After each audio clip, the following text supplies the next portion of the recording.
Hello, Garland Nixon here. And Trump had a big win in Ohio, and we've got people in NATO saying we've got weeks, days, months, hours until the Russians come across the border and attack us. Let's talk.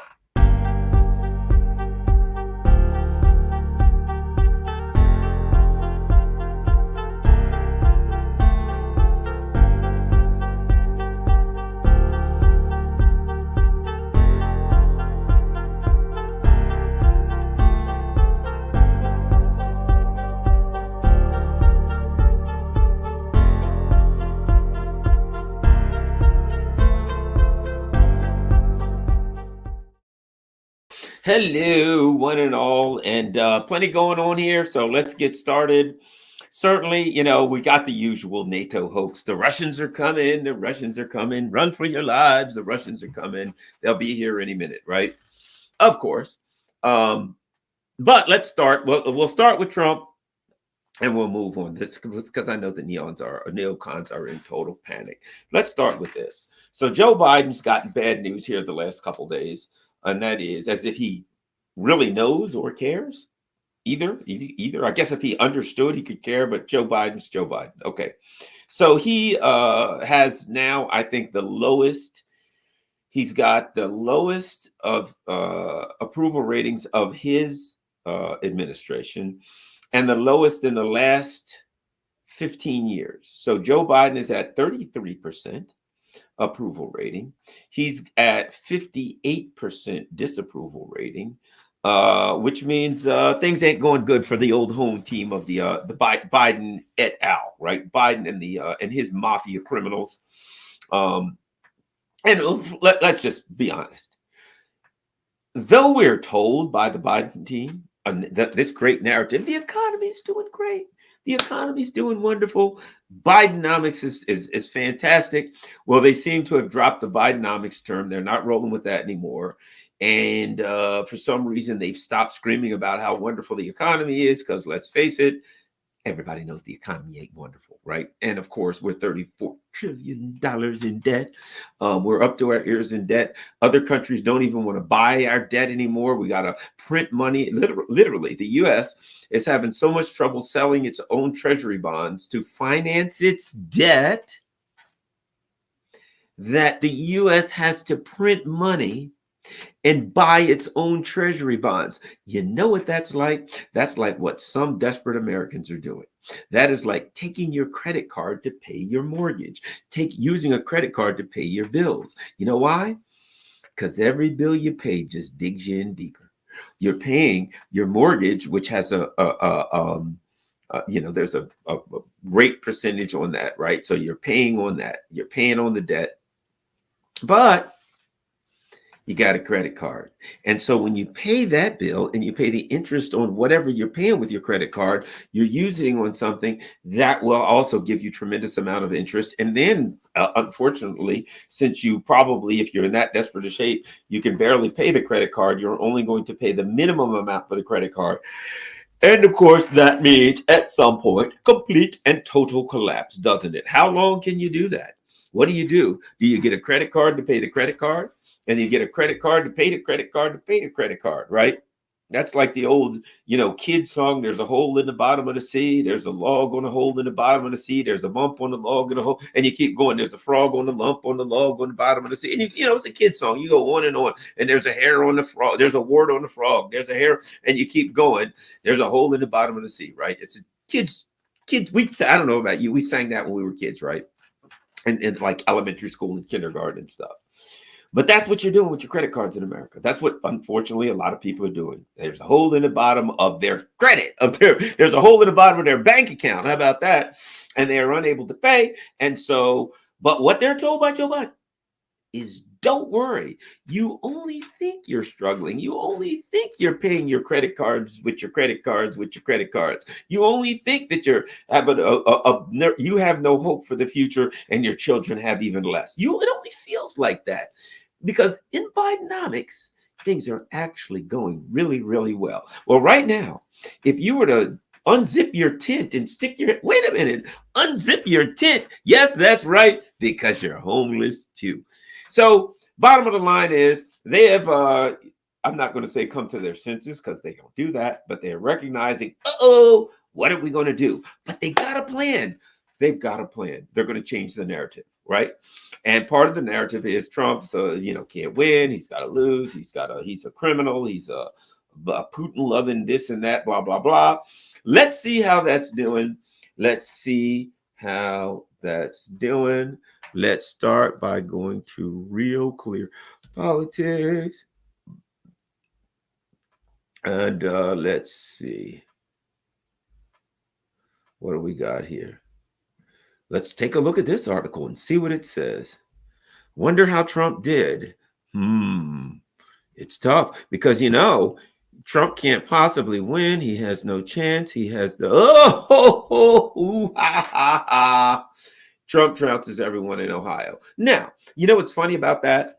And that is, as a so-called lefty, right? Which I really am a left-leaning person. I mean, everybody knows me. They know Garland's on the left. I mean, no bones about it, no shame in my game. But I try to be independent and unbiased just because I'm a person of the left. And when I mean left, I mean that sorry about that. I got to plug in my computer because I don't want the battery crap out on me. That means to Garland Nixon, that Garland Nixon sees politics through the lens of economic class. That doesn't mean that I can't count genders. Now, people have redefined it. So if you got 500 dozen million genders, that means left. You can hate all the traditional left things, right? You can be pro-corporation. You can be pro-war. You can be anti-union and still call yourself left as long as you get once you get to 2 when it comes to genders, as long as you keep going, why, my God, that's the left. Well, it ain't, but that's okay. So off we go. Then we got Trump, right? Now, again, you know what? And this is what's so terrible about the United States. This is what's really so terrible about here. Everybody's got so much Trump on the brain that if you even report on Trump, you say, all right, let's see the latest on Trump. Oh, you're a Trump supporter. America is just brainwashed cults. And particularly the Democrats, there's brainwash. They'll look at me and say, I'll say, well, look at this. Trump trounced everyone in Ohio. Oh, my God, you're a Trump supporter, right? Yeah, whatever. Say what you want. Let's go. If ask who Garland would vote for president. I'm rating Hugo Chavez. How's that? Does that tell you I ain't a Trump supporter? Let us continue. Okay. Trump trounces everyone in Ohio. Numbers are mysterious things. According to Orthodox Roman Catholics, there are instances in which 3 equals 1, blah, blah, blah, blah, blah. They go on and on. And what do we have? Trump, let's see. Do they got the final numbers?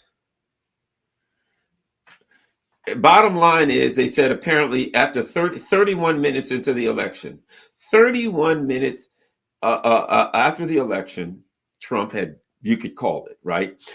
Trump got 51%. DeSantis, Haley, and Ramaswamy together got like 47. So here's the bottom line. If you're wondering how this thing's going to go, Trump got more delegates than all of his competitors combined. Now, the ruling elite had made up their mind that Nikki Haley was going to give him Hillary Clinton Haley was going to give him a run for his money. And I'm like, she can't even use a real name. How's she going to win? Her name is like Nimrata or something like that, right? It kind of sounds close to Nimrod, but Nimrata, right? Her name's Nimrata. You can't use your real name. Can you imagine me? Hey, vote Nixon for president. Fine. What's your name? Fred. It's Garland.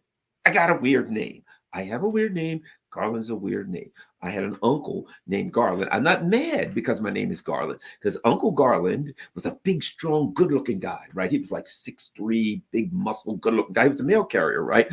And so I never felt good, even though Garland is a wimpy name. When I looked at the real guy that was Garland, I'm like, that's the guy I want to be like. He's big, he's tough. You know what I mean? He's a mail carrier. He goes out in all kinds of weather, right? Big, strong, muscular guy, good-looking guy, curly-haired guy. I mean, he was a ladies' man kind of looking guy, right? And I was named after him. So I'm going with Garland. That is the coolest, right? Even though, it sounds kind of like a gay waiter if you really think of it. Hi, my name's Garland, and I'll be serving you today. No! Garland is cool. And that's me. Okay, so let's continue. Well, bottom line is this. Old Nimrata Haley, I'm just I think that's her name, is done. She's toast. The people in the Republican Party, the voters, looked at her, listened to her, and they're like, oh, what's a weird Hillary Clinton looks weird today. Why does Hillary have her hair like that? They couldn't figure out. They saw Hillary Clinton and they heard Nimrata Haley's mouth come, a voice coming out of it. And all they could think of was, I don't know, but I vote for Hillary Clinton. They went for Trump. They looked at DeSantis. Let me tell you about DeSantis. True story. You know, everybody knows I used to be with Fox, right? I was with Fox News for years. And of course, I'm in the green room all the time, several times a week. And I remember I'd see a lot of people. Truth is, I used to see John Bolton there all the time. And there were certain people that were nice and certain people that were weird and what have you. Example, one of the nicest people I ever met at Fox News was Tucker Carlson. There's things I disagree with Tucker Carlson on. There's things I think Tucker Carlson does great work on. Foundationally, we have ideological differences. But when it comes down to it, I really like Tucker Carlson. He was such a nice person. When I walked in, the first time that I went on with Tucker Carlson, I walked in there and we disagreed on something. And it was great, right? But he was so nice and friendly. So I'm like, hey, I like this guy. That's what I'm about, right? And of course, there was John Bolton, mean scowl on his face all the time. But let's talk about DeSantis. Man, I didn't dislike this guy, but he just looked like an unhappy human being all the time. He always had this look on his face, kind of a forlorn, dark, and sad look, like his life was a living hell. It was like this. And he didn't say anything. I walk in, if I saw Tucker Carlson, hey, what's happening there, buddy? Hey, my dear good friend, pal, and bosom buddy, right? Nicest guy you ever met. Eric Bowling, another guy. We agreed with nothing ideologically. Nicest guy you ever want to lay your hands on, right? I got on with Laura. What's her name? I'm having a brain cramp. But she came on at 10. I used to go on her show all the time. We got along great, right? DeSantis always was like, had this just, like somebody pooped in his Cheerios kind of look like. And if I looked at him, he wouldn't say anything. And then I'd say hi, and he'd say, oh, hi. I mean, he didn't not an angry, hateful guy. It wasn't a hateful look. It was just an unhappy look. It was just a forlorn, dark, and lonely kind of look. And I always thought, one of these days I'm going to hear, Ron DeSantis jumped. He jumped. What happened? Well, I guess he had a miserable life. Right? And I thought, okay, that's what I always thought. He always looked unhappy to me, right? Well, imagine he ain't but so happy now because he came out, let's face it. Let's talk about DeSantis for a second. He's Mr. Anti-COVID guy. He's Mr. Censorship, and you shouldn't be able to have to be forced to take the vax and all that kinds of stuff, right? So he got his bona fides during COVID. And then at the censorship, you shouldn't be censoring people. He gets his bona fides during censorship. You should never censor people, for God's sake. As soon as the Israel war started, he's Joe. He's Joe Israel supporter. Right. He is Mr. Zionist to the highest end. And all of a sudden he's like, about that censorship stuff. Perhaps I was mistaken. Perhaps instead of not censoring people and being concerned with First Amendments, perhaps we should censor every damn body who says anything about Israel, who thinks anything about Israel. Perhaps we should take them out back and string them. I was wrong about censorship. All right. Censorship is the way to go. And I think, let's just say, I think that hurt him. I think a lot of even people who are Zionist and Israel supporters, I believe there were those who looked at that and said, perhaps we have two things that don't go together. You told me you were anti-censorship, and yet now you're Mr. Censorship. So I think personally, maybe I'm wrong, that hurt DeSantis. That and the fact that he has the charisma of a cold brick in the wintertime. That's what he is. You ever see a cold brick just laying there? Pick it up. That's pretty much DeSantis. He's got all the personality of a cold brick. He has no charisma. Nikki Haley is, in fact, I've never seen them in the same room together. I'm pretty sure she really is Hillary Clinton, that if you snatch that mask off, she'll start with this horrific and frightening cackling. And here's the key. If somebody does something she doesn't like and they end up committing suicide, then we got her. Okay, so let's keep going on. And of course, you got Vivek Ramaswamy. My thoughts on Vivek Ramaswamy all along were that guy's vying for VP. He's pushing for VP. He's, kind of Trumpy. He's kind of Trumpy kind of guy. He likes old Trumpy. And I think he's vying for VP. And though some people might disagree, I think, in my opinion, might not, just purely from the perspective of winning or losing, right? Just that. Just not, I like, don't like. Yes, I said I'm far to the left of any of these people. But just as a political analyst, I look at this and I think, Vivek Ramaswamy wouldn't be a bad move for Trump. Because, of course, the Democrats, as they call everybody, Trump's a racist and a white supremacist and blah, blah, blah, blah, blah. Whether that's true about Trump or not is irrelevant. The bottom line is it don't matter. The Democrats are going to call him. They call Bernie a white supremacist, a racist, and a sexist, for God's sake. Okay. Bernie may be an imperialist, warmongering Zionist. Now he's been revealed to be that and a low-life scumbag, in my opinion. But sexist and that's always loaded up for the Democratic Party. You know what I mean? That's what they got in the chamber ready to fire. You're a racist, sexist, homophobic, transphobic, everything, right? Well, I do think not only would Ramaswamy help to inoculate Trump from that attack, but he's charismatic kind of guy. And he knows how to project the message that Trump projects. And he's young and he's got heart and he didn't use a fake name. First of all, him and Nikki Haley, right? Here's what I'll give him. At least he's using his real name. I'm Garland. I would run as Garland. I wouldn't run as Gary. I wouldn't run as something else. I'd run as Garland. Vivek Ramaswamy is like, hey, my name's Vivek. Think about it. Back when Barack Hussein Obama won, not a fan. I thought, like so many people, I thought he was going to be great. And he ended up being a scumbag, just another warmongering neocon. But at the time, everybody said, God, with Barack Hussein Obama, he can't possibly win. What we saw was this. It ain't the name. People ain't voting for the name, right? They thought they were going to get changed. They were voting for change because they thought they were going to get changed, right?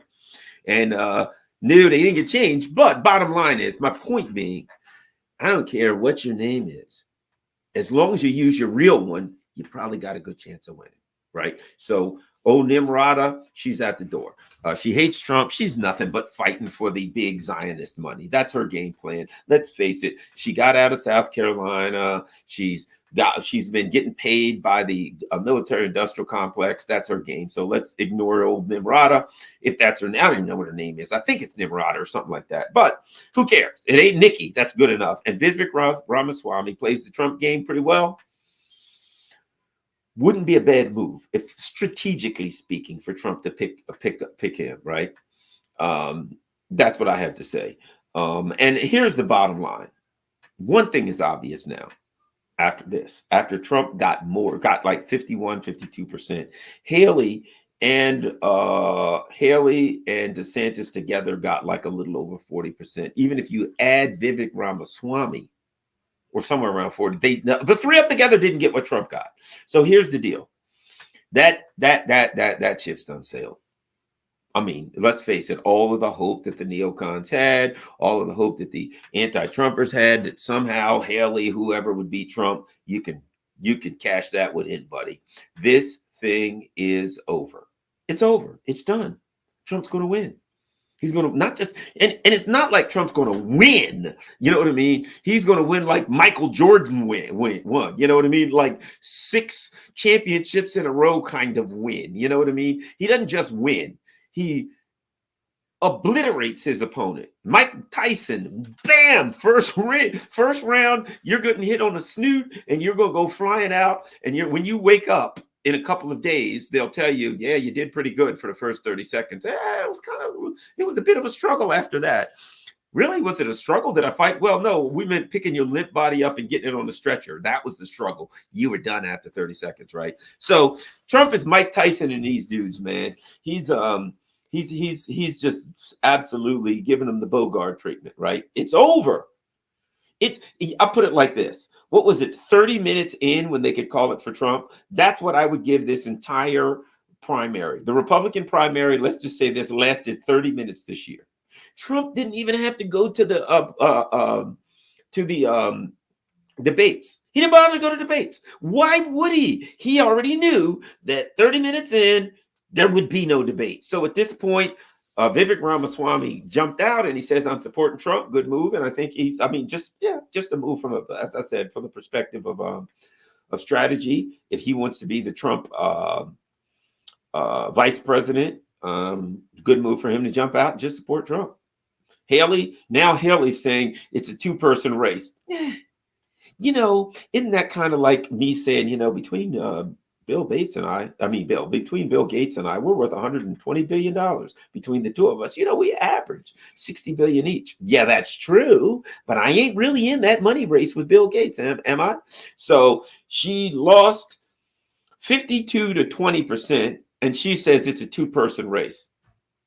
If it is, she ain't one of the two. Let's do this. I'm not going to say it ain't a two-person race, but don't count yourself as one of the two. It's a no-person race, Nikki Haley, because you ain't in it. You can give your money back to the Zionist billionaires, or if I know you, you'll keep cashing it in. You see, Nikki Haley, if you look at what she's been doing, it ain't that she's running for president. She's filling her filthy, stinking little pockets. She's a good neocon.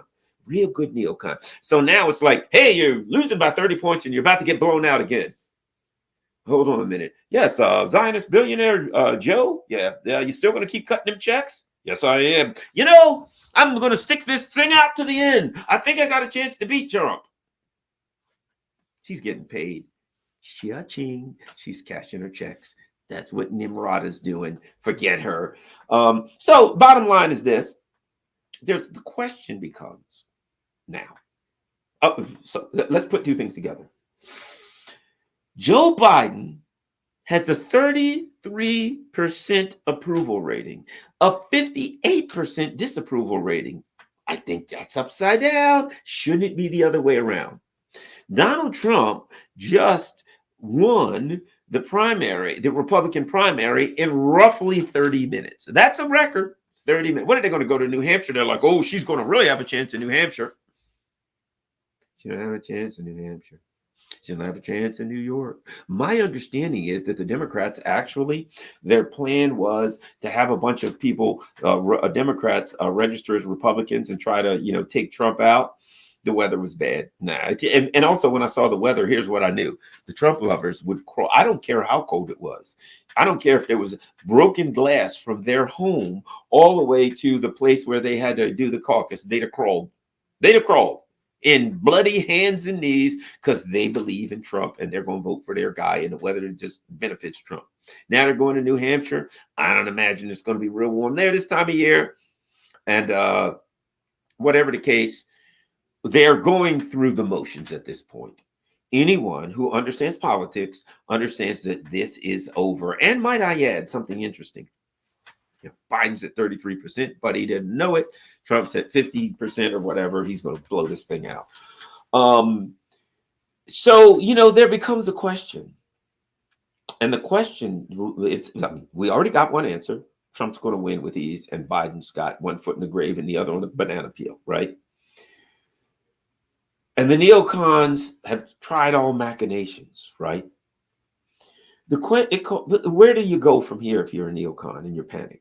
Because your worst possible fear, you're Joe Biden and you're all these crooks and criminals. You've been stealing money, pilfering, doing all kinds of things, creating unthinkable viruses in all kinds of labs and God only knows what, right? Disease X is floating around and God only knows what all you're doing.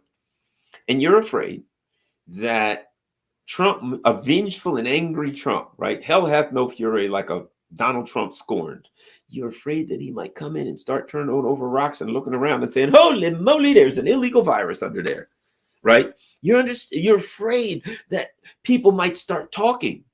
That people might say, well, I couldn't say this while Biden was in office, but now that he's gone, let me tell you how we blew up the Nord Stream.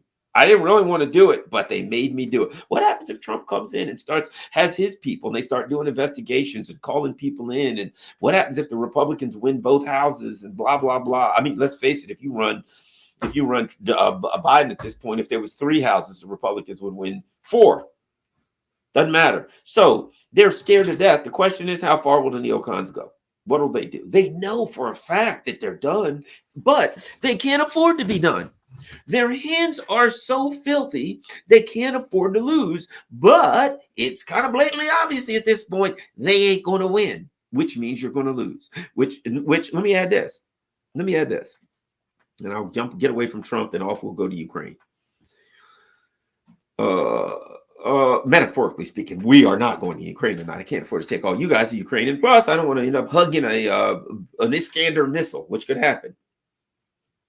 And I'll be honest with you, from what I've seen of the people running around in Ukraine with a bunch of friggin', Hitler mustaches and, Azov patches, I don't think a guy like me would be really welcome in that atmosphere. Just throwing that out there. But anyway, let's continue. Something I've been thinking about. So, of course, obviously, they're doing everything they can to use lawfare to take Trump out, right? So he's going to court. They're going to sue him for this. They're going after his business for that. They're going to accuse him of this and that. Don't you think that as Trump wins blowout after blowout, and then he goes to court, as it gets more and more obvious that hands down, he is the choice of the Republican people?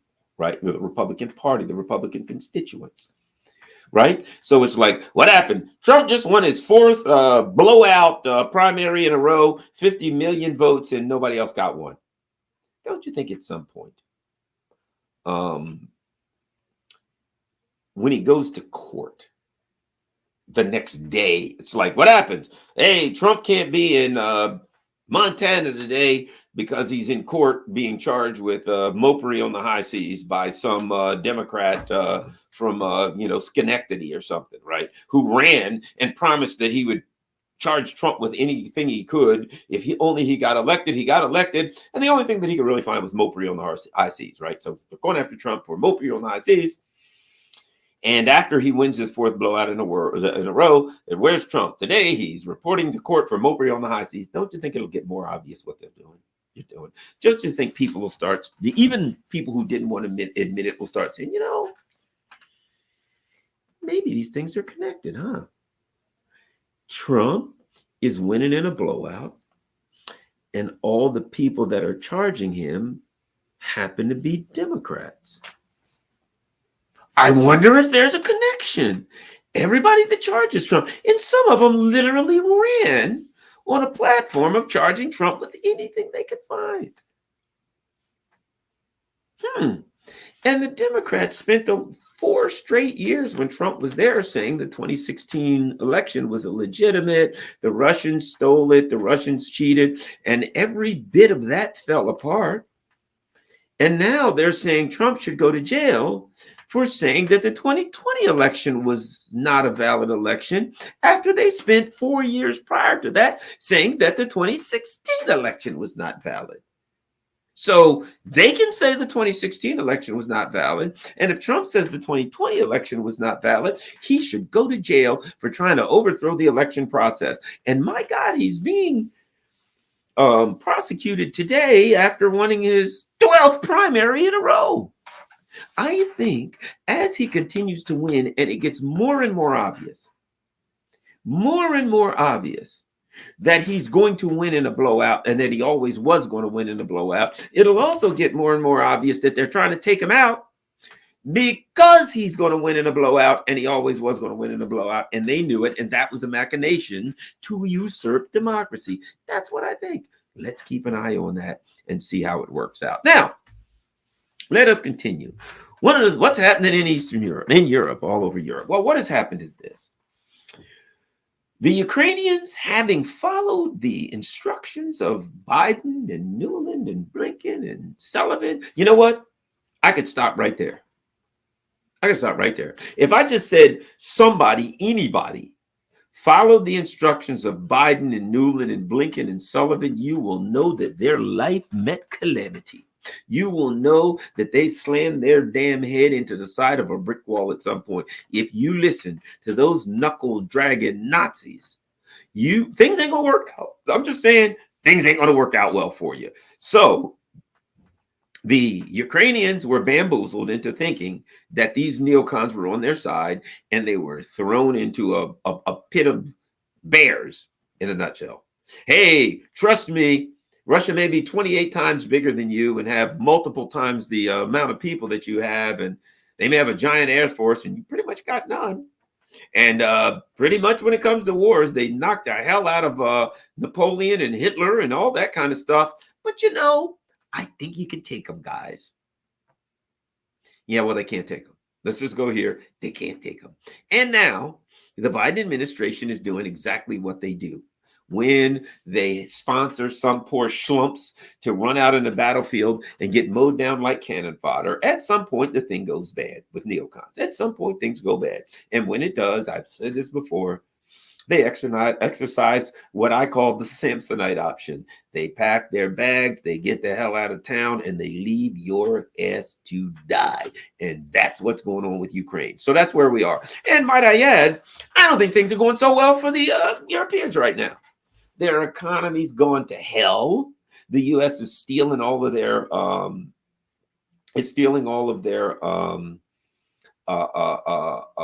industry, breaking them. They pissed off the Africans so bad that the Africans kicked the French out of Africa. And so now the French can't rob the gold and uranium and stuff like that. So now the French are struggling. They're going to fall into dire poverty now that they can't live like leeches off the Africans anymore. And none of them got cheap Russian oil. And they're paying 4 to 7 times what they paid for gas before, but they're buying it from the U.S. Oh, isn't that great? The U.S. really looked out for you, and they're going to sell you gas at 7 friggin' times the number that they sell it to other people. Suckers. So, needless to say, the U.S. is like, we got a new war, and we ain't giving them any money anymore. Yeah, Ukraine. Look, let's face it. The Republicans are like, we're not giving any money more to Ukraine. And the Democrats are like, oh, darn. Hey, can we get money for Israel? And the Republicans are like, didn't you hear us say we're not giving any money to Ukraine? And Democrats are like, oh, man, crap, that really sucks. Huh? Well, hey, what can you do, But let's get back to Israel right now here. How about another $14 billion for Israel? They're done.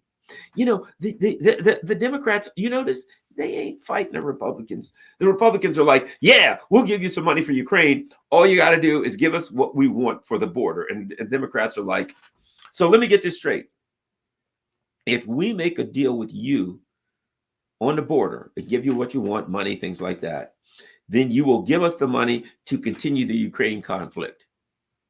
And the Republicans are like, exactly. And they're like high-fiving their little group. Yeah, we're going to get the money. We're going to get our border money. They're high-fiving, they're fist bumping, they're chest bumping. They're doing all that stuff, right? We're going to get it. And the Democrats go huddle. All right, the Democrats are huddling. Guarantee you, when they come back, they're going to say, we got your money for the border. And the Republicans are like, we're going to win. Yes. And the Democrats are like,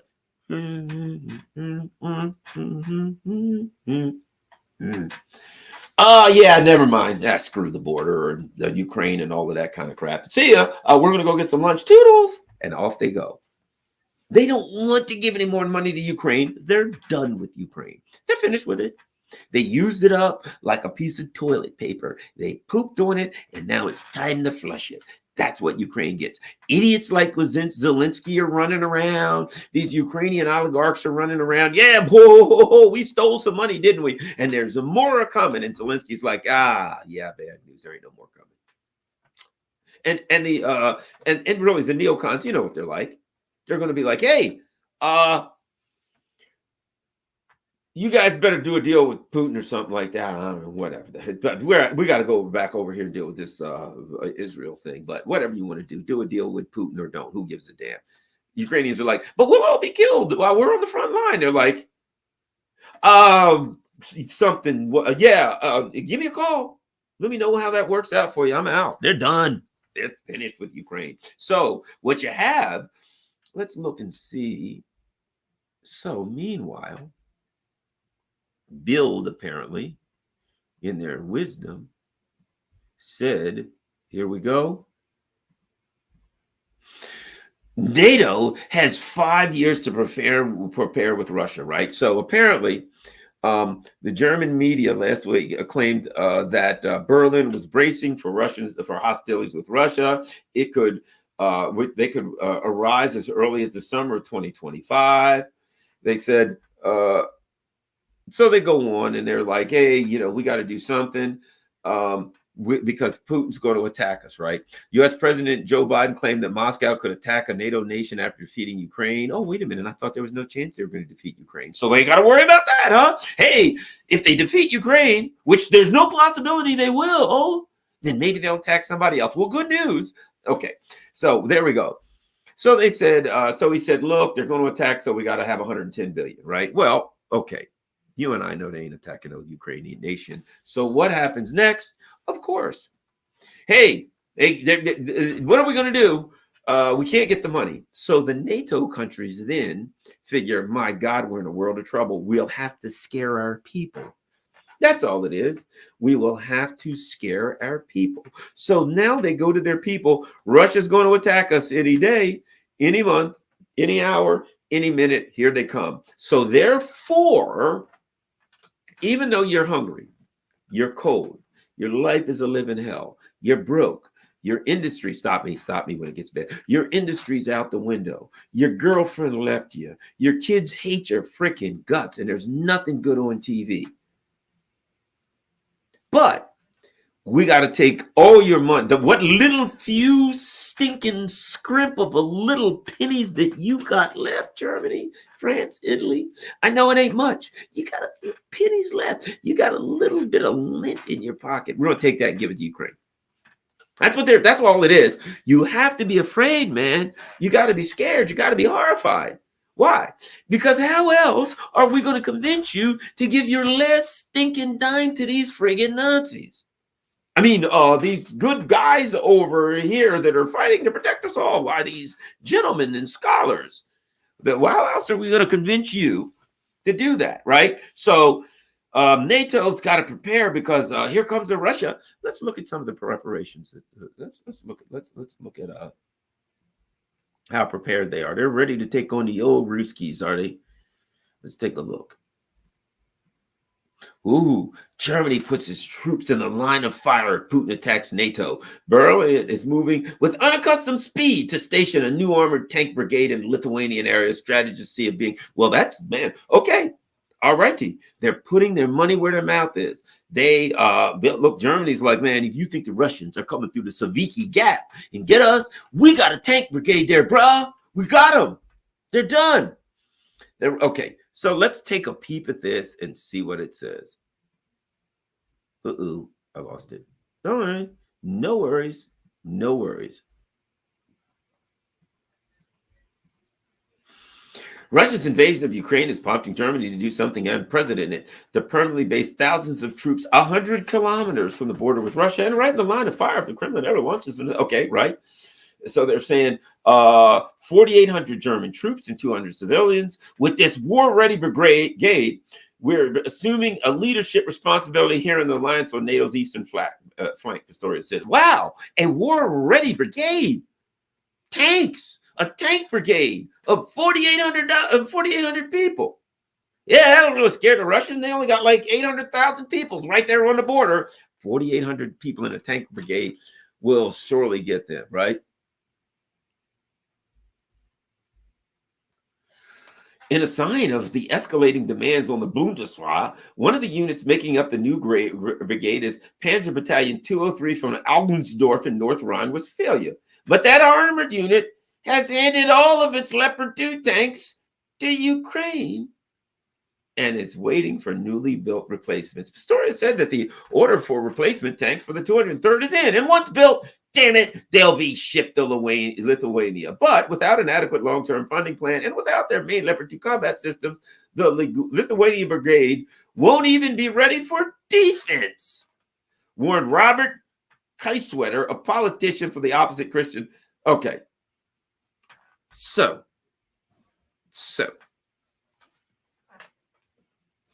the Germans are sending a tank brigade, right? They got to prepare. They got 3 years, 5 years before the Russians come across the border.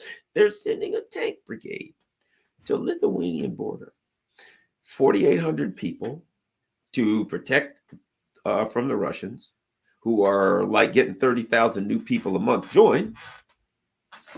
The Russians can put 100,000 people pretty much anywhere on any given day, soldiers, but they're going to put 4,800 people, a tank brigade Now, there's something interesting about that tank brigade. They don't have any tanks, but they're on order. So if the Russians come across, they're going to be like, all right, drop them, Krauts. And they're going to be, hold on a minute, Russians. 1 second. You can get it now, man. You Russians, now you've asked for it, buddy. You stepped in it this time. Your ass is at grass every last. But hold on 1 second here. They're going to call, hey, headquarters. Yeah. About those Leopard 2 tanks, we need some. We're about 18 months out. All right, hold on. Yeah, Dimitri there. We're ready to give you what for, why not? And don't do it again. We're going to give you rights. We're going to give you lefts. We're going to give you punches. You're going to get it now.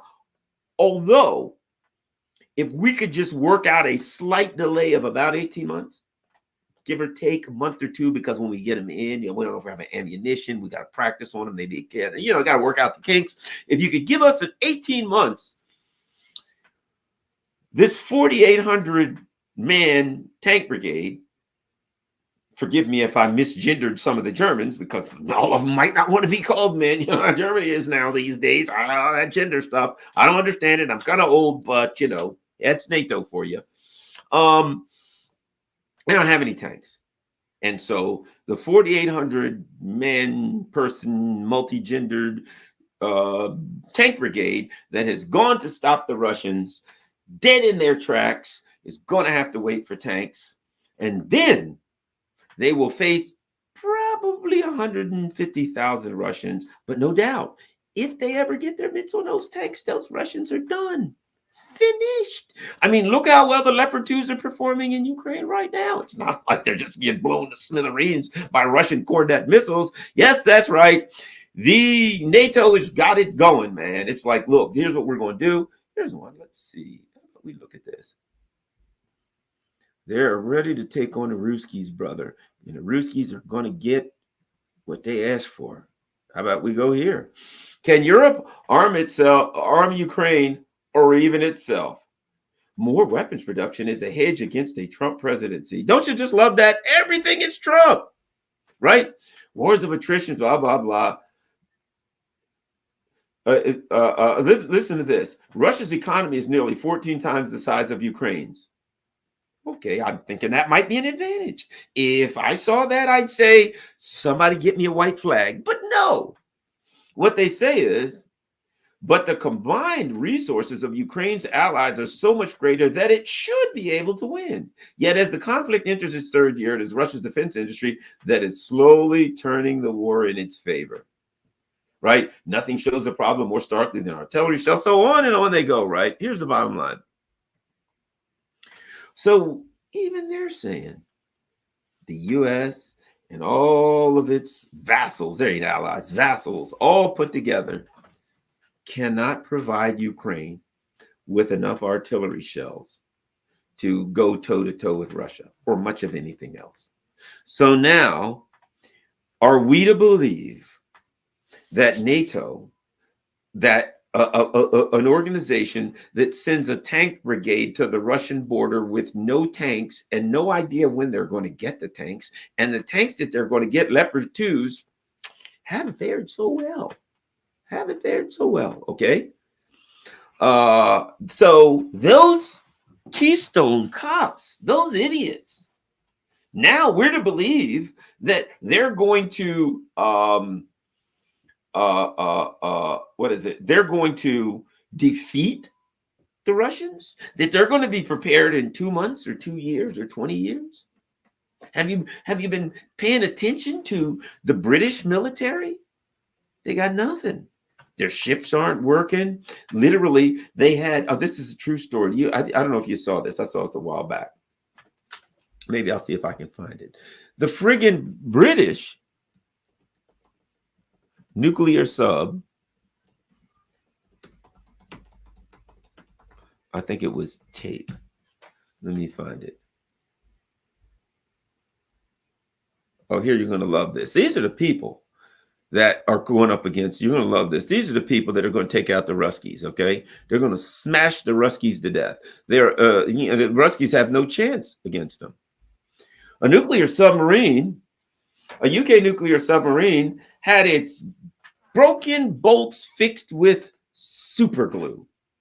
The British Navy launched a probe after finding a defect in a nuclear submarine. Broken bolts on the HMS Vanguard's reactor chamber were glued instead of replaced. A Royal Navy source told The Sun that the discovery was a disgrace. Super glue. So NATO is literally, I mean, can you make this stuff up? They're like, hey, we got to be ready to take the Russians out. And they're sending a tank brigade that has no tanks. And they got nuclear submarines held together with super glue. Super glue. And we're like, these people are threatening threat.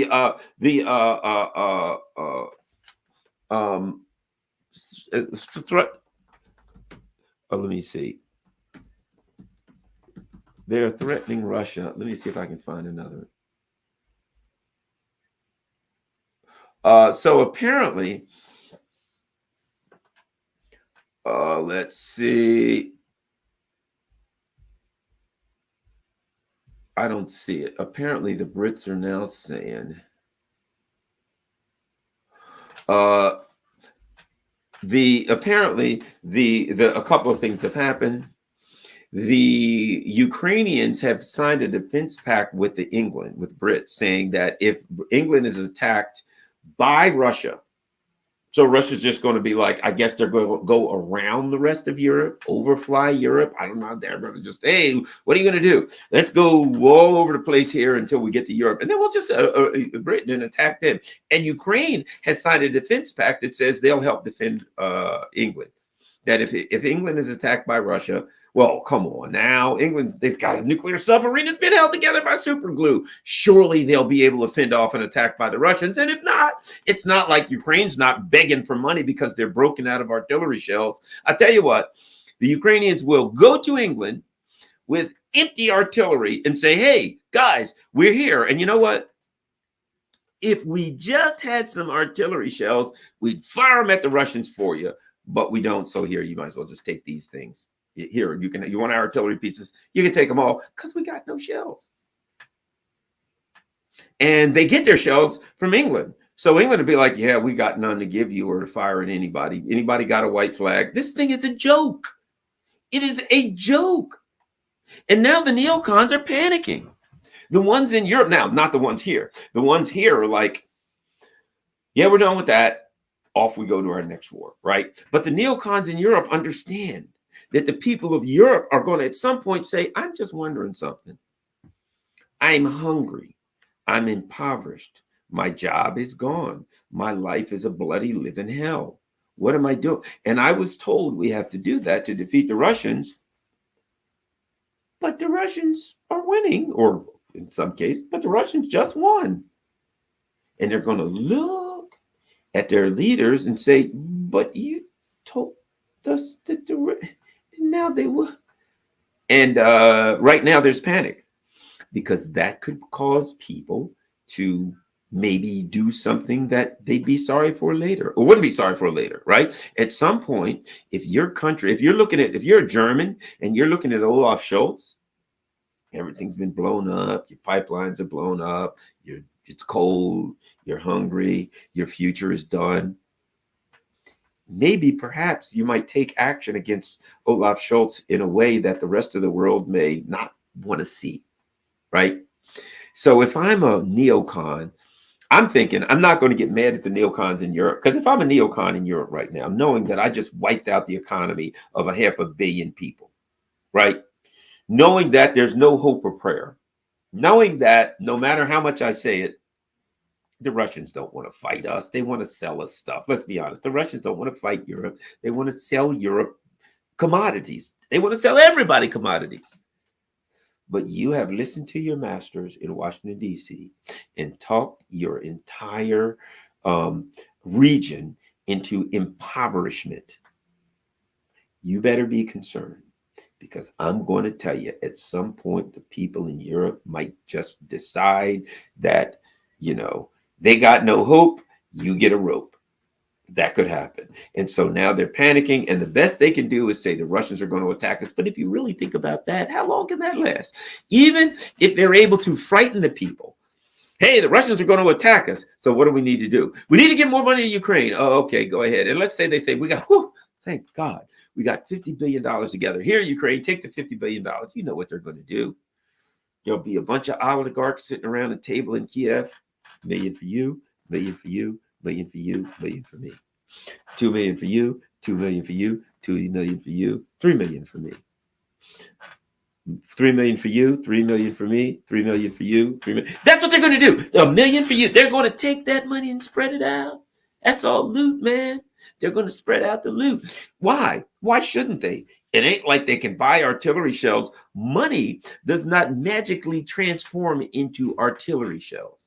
If you and I are sitting on a desert island and you got a trunk full of money with $100 million in it, and I got a couple of sandwiches and a couple of bottles of water, and we get a call on the radio, we'll be there to pick you up in 5 days. And I'm like, personally, I take out a little pen, how many calories I can get today. I had 2 sandwiches and 2 bottles of water. By my calculations, I can make it for 5 days. And actually, by my calculations, if we sip this amount per day and that amount of sandwich, and I give you one of the sandwiches, and we take just a little bit, and God knows, maybe we'll be lucky and find a coconut and an edible plant, we can make it for the 5 days. But you got 100 million in that cash, in that. And the only way you're going to get this bottle and this sandwich is if you give me 50 million of that 100 million. You're going to have to do it because that money's no good to you. Money is potential.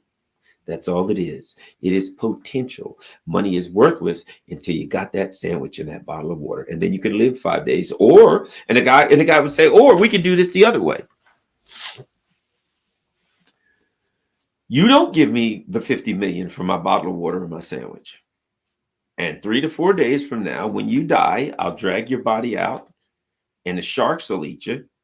And I'll still get the 100 million. I got 2 sandwiches and a bottle of water, brother. You got $50 million. You and me are going back to the real world in 5 days. It's up to you. You see, that money is potential. So all the EU and the neocons can give Ukraine is potential. When that money gets to Ukraine, it's potential. In reality, we all know it's going to get robbed and stolen and pilfered. And some of the people, the neocons, is going to run right back to their filthy pockets too. We know the game. But it ain't going to turn into artillery shells because you got to make artillery shells. And the West doesn't have the capacity to make artillery shells. Right now, they ain't even got the money to buy them if they had it. So they may come up with the money, but they ain't coming up with artillery shells. They're not coming up with the equipment that they need. They're not coming up with more tanks, more airplanes. They're not coming up with nothing. And they know it. They were supposed to give them F-16s, and they're like, perhaps we'll wait a few more months, 6 months, 12 months, 18 months. Why? Because they know they're just throwing bad money for good. They know that if they throw those F-16s and they get in the air, the Russians will delight in shooting them down. The Russians are probably calling them, hey, guys, tell you what, we'll make a deal with you. If you send the F-16s, we'll give you 2 weeks where we won't even shoot. Guaranteed. Guaranteed. Send the F-16s 2 weeks of Cinderella Liberty, as they call it. When you're in the Navy and you go on shore and you got to be back by midnight, it's called Cinderella Liberty, right? The Russians will probably say, you send those F-16s, as long as you fly before midnight, we'll give you 2 weeks to fly. After that, we're going to shoot them down. But up to that, you can fly. Why? Because they want them. They want the opportunity to show the world that they can shoot down American planes. So they're like, please, sweet heaven, when they send these F-16s, we'll shoot them sons of bitches down, every last one of them in about a day. When they get in the air, they're coming down out of the air, hooray. And then they can say to the world, don't you want to buy our S-400, S-300, Books, et cetera, et cetera? Are they any good? Yeah, we shot down American planes in about 20 minutes. Yeah, give me a dozen of them. Of course, they're doing the Russians a favor. So that's why they ain't sending them, because they understand what I just said. But the long and short of it is, somebody said the F-16s can't land on dirty runways. It ain't going to matter, bro.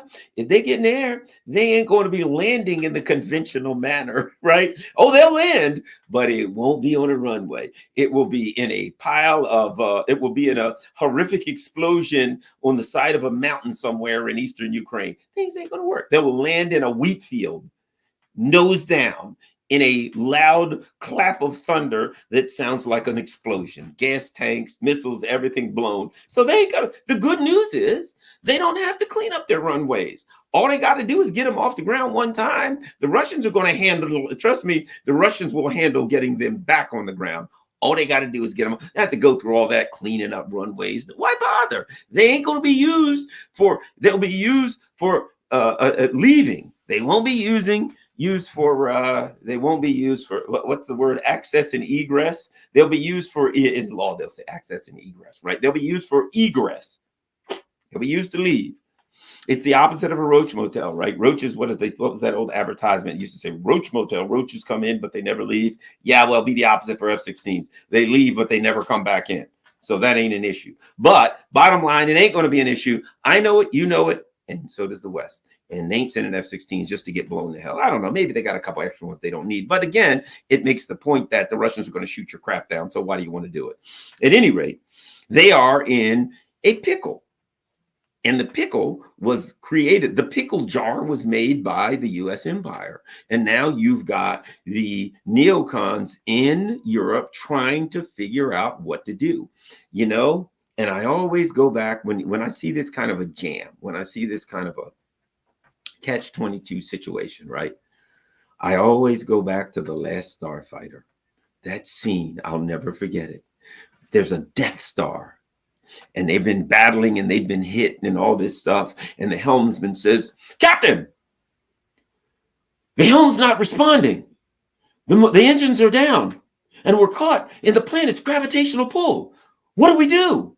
And Captain has a little monocle thing and it goes down and he looks at him and he says, we die. It's pretty obvious. You're caught in the planet's gravitational pull and you got no way to get out of it. I think we understand how this game ends. It's bottom line. There you are. Right now, in Europe, we understand how this game ends. The Europeans, Ukraine is going to crap out. When it does, we can talk about that. As I said, I think a lot of Ukrainians are going to turn around and they're going to be mad at the Europeans. Rather than the Russians, they're going to say we've been took, hoodwinked, and bamboozled, and they'll be right. We were thrown out there to die. They'll be right. We were used as cordwood and cannon fodder, and they'll be right. So they'll be pissed at the Europeans. Meanwhile, the European rank and file will look at their leaders and say, I thought you said we were going to defeat the Russians easily. And the Russians were fighting with shovels, and they had washing machine chips in their missiles, and on and on and on. And their leaders will be like, well, yeah, but you know, I mean, okay, maybe things didn't work out so well. Look, China, let's go to war with them. And of course, as I've said before, somebody in the back of the room, and one of these meetings with German, it'll be like a town hall meeting with Schultz, and somebody in the back of the room, you'll hear a mumble. Somebody get a rope. That's how this thing, they'll get Ceausescu'd is what they're going to get. So that's where we are. They are desperate. The only thing they can do now is say that the Russians are going to attack us. The Russians are going to invade us, and we must be protected from them. And they can't even protect themselves from the Russians. But if the Russians wanted to invade them, which they don't, let's face it, the Russians are looking at Europe and they're like, it's full of immigrants. It's impoverished. It's angry. It's just a place that seems to be in disrepair, and people are angry, and I'm looking at this place and I don't want to go there. I mean, at this point, the Russians are like, look, not only do we not want to invade, you couldn't give us a free ticket to go spend a weekend there. So the Russians are they're going to be like, oh my God, we think you're going to invade Berlin. And the Russians are going to be like, you couldn't pay me to spend a weekend in Berlin. Look at this place. It's a hellhole. No thanks. Sorry about that. No thanks. We ain't invading. Oh, please, would you invade? No, we're not invading. But the only thing we got is one tank brigade, and they don't have tanks. Right through the Saviki Gap, and you can take us. And the Russians are going to be like, yeah, no thanks. We'll just stay over here. Hey, Beijing's beautiful. Have you seen Beijing? It's absolutely beautiful. We're going to spend our time in Beijing. We're not going to this godforsaken hellhole. That's the bottom line. You won't be able to get the Russians. You won't be able to pay the Russians to spend a weekend in Berlin or Paris or London. much less they invade and take it. They do you if you would they would be doing the Europeans a favor. As bad as the European leadership is, if the Russian leadership took over, they would literally be doing the people a favor. They'd be like, hey, no, the Russians are in charge now. Darn you, Russians. And the Russians would be like, yeah, what's that you got on the phone? Oh, this is my green pass to show that I've been passed. Get rid of that. And they'd be like, really? Putin don't, but this is when I get on the train, I got to show my green pass to show that I've had my 7th booster. We don't do that here. They'd be like, really? Oh my God. Yeah, so, I mean, I'm thinking that the Russians don't want Europe. They ain't interested in it. No, thank you. Couldn't give it to them. You couldn't pay them any amount of money to take over Europe. And I understand why. All right. Let's see what we got here as far as the potential for. Oh my God, isn't this interesting? I wonder if I got demonetized. I don't have I bet you they demonetized me. Bitches probably did. Not even one super chat. That's weird. Not first time I've not had one super chat. I wonder if I've been demonetized. Maybe. Let me ask people. Does it say so there? Does it show the thing that you can do? I don't know. Maybe I don't see anything. Oh well, whatever the case may be. Who knows? Who cares? We shall see. But don't forget it. Oh, let me check Rockfin. Somebody gave a tip. Love you, Garland. Thanks for being human. It's all a scam to feed them. I say, yeah, man, I may be. Is there a super chat? Can people even do super chats? I don't know. At any rate, whatever the case may be. Wow, 1,000 people easily. Oh, okay. Yes, they can. All right. Somebody did one. Yes, they can. I was a little concerned there because, you never know. A guy like me, you never know. You could wake up on any given day. There's thanks, Alexis Anderson. My sister's Alexis. And my daughter's middle name is Alexis. That's my favorite name.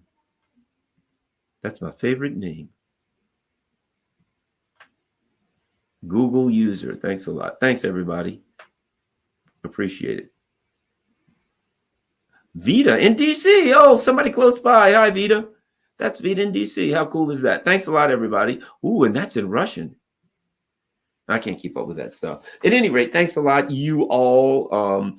And I think this guy says we all broke. Good. That's fine. I'm look, no problem. You don't have, if you can afford it, help the channel. If you can't afford it, just do me a favor. Just share this on all of your social media platforms. What we're trying to do is get the message out. I just wanted to make sure that when first time I didn't see any, and I just wanted to make sure they hadn't demonetized me because, that could happen at any given time. Somebody says, go Yemen. That's right. Martin Luther King took the name on a visit to Germany. Never knew that. Oh, I don't know. Nikki Haley's real name is Nimrata Nikki Rondawawa Haley. I thought so. That just goes to show, you know what I mean? And look, she'd have a better chance, which is none, if she used her real name. But all right, I think that's it. Oh, by the way, I'm trying my best. I think I'm on Rumble for all of my shows now. I'm doing my best to be on Rumble. So everybody check me out. Follow me over on Rumble, and I'm trying to do all my shows on Rumble also. So you know what? I'll be frank. In this YouTube age where they throw people off, where they do all kinds of terrible things, I believe that the time is going to come where people like me and others are going to have to all move to Rumble. I really do believe that. So I'm starting to get the feel for Rumble, understand it. I want to make sure I got all my stuff on Rumble. Because I'm a Rockfin. I love Rockfin, but I want to make sure that when the time comes that they throw my ass off of YouTube, that I got a soft landing. So I'm trying to slowly but surely get a handle on Rumble, and I want to make sure everything I do on Rumble so that when they throw me off, I'll be prepared, or maybe even before they throw me off, I'll throw myself off, because you know how YouTube is. The time is coming. I'll put it like this. I think YouTube would have thrown Jimmy Dore off. They would have long thrown him off, but I think they're afraid. I think they're afraid that if they throw Jimmy Dore off, that it will be a cascade effect. And as soon as they throw him off, everybody else will say, oh my God, they threw Jimmy off. I know I'm next, and everybody will leave. And I'll be honest, if they threw Jimmy Dore off, if they threw him off, I would say, I know I'm a goner. And I would start setting up immediately to go to Rumble and other places. I'm already on Rockfin, and Rockfin's great, right? So if in fact they threw Jimmy Dore off, I would demonetize him or threw him off. I would be like, I got to get out of here. I'll go over to Rumble. So I'm planning out there at some point. I may end up out of YouTube and on Rumble. And it's only because I don't trust these bastards. And I believe as we get closer to the 2024 election, they're going to get scared to death. They're going to get desperate. And anybody like me who doesn't say, oh, Trump has got to be stopped, he's the next Hitler, right? Anybody like me who tries to be an unbiased analyst of politics and won't go along with what they want, as we get closer to the election and they get more desperate, I think they're going to start throwing people like us off. And I got to be prepared. So I'm just trying to lay the bed for Rumble. Make the bed for Rumble. That's all. I'm not saying I'm gone yet or anything. I'm saying I'm making that bed because I think as they get desperate in this election year, they're going to say, my God, Garland's doing election interference. He's got to go. He's a Russian bot. Last but not least, Red Chili Pepper. Thanks a lot, Red Chili Pepper. All right. Thanks a lot, everybody. And I think I'm out. Oh, by the way, I'm going to be on tomorrow night. Guess what I'm going to have? Dr. Tony Montero. That's right. Dr. Montero is the coolest. Love him. He's great. He's brilliant. He's awesome. He's going to be on tomorrow night at 8 p.m. Eastern Standard Time. So that's Wednesday night, 8 p.m. Eastern Standard Time. Garland and Anthony Montero. Be there or be square. Peace. I'm out. And don't forget, everybody, everything, you see everything going across. Buy me a coffee, PayPal, all that stuff. If you can help, Cash App. If you can help the channel, that's great. If not, just share this on all your social media platforms. Peace. I'm out.